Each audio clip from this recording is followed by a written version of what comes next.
नमस्कार।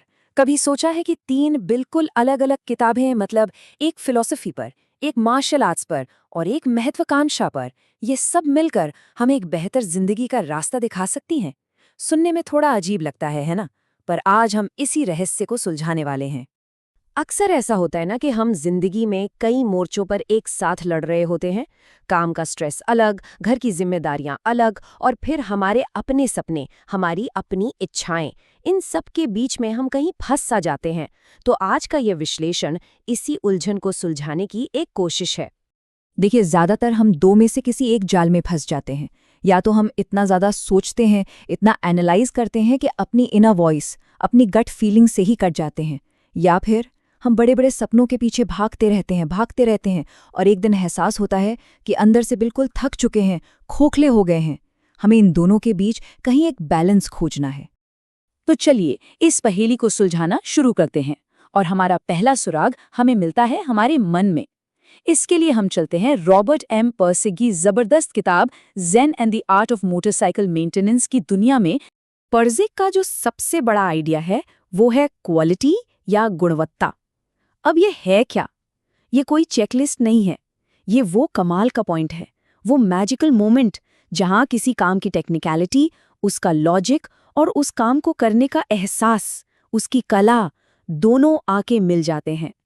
ये दुनिया को देखने के दो अलग-अलग तरीकों के बीच का एक पुल है, एक ब्रिज है। अच्छा, तो ये दो तरीके हैं कौन से? देखिए, एक है क्लासिकल नजरिया, जो एक इंजीनियर जैसा होता है, सब कुछ लॉजिक, सिस्टम और बिल्कुल सटीक होना चाहिए। और दूसरा है रोमांटिक नजरिया, जो एक आर्टिस्ट जैसा होता है। इसमें इंट्यूशन, खूबसूरती और फीलिंग्स की बात होती है। पर से कहते हैं कि असली महारत, असली मास्टरी तब आती है जब आप इन दोनों को, इंजीनियर और आर्टिस्ट को, अपने अंदर एक साथ ला पाते हैं। और ये बात इस पहले सबक को इतने खूबसूरत तरीके से समझाती है। वो कहते हैं कि अगर दुनिया को सुधारना है तो उसकी शुरुआत बाहर कहीं नहीं, बल्कि सबसे पहले अपने दिल, दिमाग और हाथों में होती है। मतलब हर काम को पूरे ध्यान और क्वालिटी के साथ करना, यहीं से एक बेहतर जिंदगी की शुरुआत होती है। ठीक है, तो मन की बात हो गई। अब आते हैं दूसरे सुराग पर, यानी हमारे शरीर पर। और शरीर पर महारत हासिल करने के लिए हम रुख करते हैं द ताई ची क्लासिक्स का। ये कोई मामूली किताब नहीं है, ये एक तरह का मैनुअल है जो हमें सहज प्रवाह में जीना सिखाता है। ताई ची का असली मकसद सिर्फ एक्सरसाइज करना नहीं है। इसका जो अल्टीमेट गोल है वो है वू वेई की अवस्था तक पहुंचना। इसका मतलब होता है सहज कर्म, या जिसे हम आजकल फ्लो स्टेट कहते हैं। ये वो अवस्था है जहां आप बिना किसी जोर जबरदस्ती के, बिना किसी अंदरूनी टकराव के, पूरी शक्ति और सहजता से कोई भी काम कर पाते हैं। तो ये फ्लो, ये सहजता आती कैसे है? इसके पीछे कुछ बहुत गहरे सिद्धांत हैं। जैसे सॉन्ग यानी रिलैक्सेशन। सच्ची ताकत अकड़ में नहीं, बल्कि कोमलता और लचीलेपन में है। फिर है रूटेडनेस यानी जड़ता। चाहे इमोशनल हो या फिजिकल, असली स्थिरता एक मजबूत सेंटर से ही आती है। और सबसे खूबसूरत है गति में यिन यांग, यानी हर एक्शन में एक ठहराव है और हर ठहराव में एक्शन की संभावना। और आखिर में इरादा ही हमारी एनर्जी को रास्ता दिखाता है। जहां मन का फोकस होगा, शरीर की ऊर्जा वहीं बहेगी। अब ये बात सुनने में थोड़ी अजीब लग सकती है। अगर वो जरा भी हिलता है तो मैं उससे पहले हिलता हूँ। पर इसका मतलब लड़ाई झगड़ा या एग्रेशन बिल्कुल नहीं है। इसका बहुत गहरा मतलब है। ये है हकीकत के साथ इतना गहरा कनेक्ट हो जाना, इतना ट्यून्ड हो जाना कि आपकी हर प्रतिक्रिया, हर एक्शन बिल्कुल परफेक्ट टाइम पर हो, बिना किसी घबराहट या जल्दबाजी के। मन हो गया, शरीर हो गया। अब हमारी इस यात्रा का आखिरी और सबसे जरूरी पड़ाव है दिल। और दिल की गहराइयों को समझने के लिए हम हैरोल्ड रॉबिन्स के मशहूर नॉवेल द ड्रीम मर्चेंट को देखेंगे।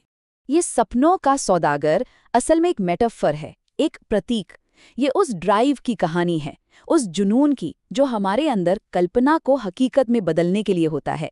यही वो शक्ति है जो बड़े बड़े साम्राज्य बना सकती है, या अगर इसे संभाला ना जाए तो इंसान को अंदर से खोखला भी कर सकती है। तो महत्वाकांक्षा, एम्बिशन। ये एक दो-धारी तलवार की तरह है। एक तरफ यही वो ताकत है जो इनोवेशन लाती है, जो हमें कुछ नया बनाने, कुछ बड़ा करने के लिए प्रेरित करती है। लेकिन दूसरी तरफ अगर यही महत्वाकांक्षा एक जुनून बन जाए, एक ऑब्सेशन बन जाए, तो ये हमें थका देती है और हमें अपनी ही इंसानियत से दूर कर देती है। और ये कोट इस बात को बिल्कुल साफ कर देता है। एक आदमी को महान बनाने के लिए एक सपने की जरूरत होती है, लेकिन उसे समझदार बनाए रखने के लिए अनुशासन की जरूरत होती है। मतलब सपने देखना जरूरी है, लेकिन उन सपनों को एक भीतरी स्थिरता, एक ग्राउंडिंग के साथ साधना उससे भी ज्यादा जरूरी है। तो हमारे पास 3 सुराग हैं, मन, शरीर और दिल। अब समय आ गया है इन तीनों धागों को एक साथ बुनने का और एक ऐसा फ्रेमवर्क बनाने का जो हमारी जिंदगी को बदल सकता है। और ये देखिए, इस स्लाइड पर सब कुछ एक साथ आ जाता है। देखिए कैसे ये तीनों दर्शन मन, शरीर और दिल को पूरी तरह से मैप करते हैं। ज़ेन हमारे मन को तर्क और इंट्यूशन के बीच बैलेंस करना सिखाता है। ताई ची हमारे शरीर को मन, श्वास और ऊर्जा के साथ एक करना सिखाता है, ताकि हम फ्लो में जी सकें। और ड्रीम मर्चेंट हमें सिखाता है कि सपने देखो, बड़े सपने देखो, लेकिन बिना किसी अटैचमेंट के, बिना किसी आसक्ति के।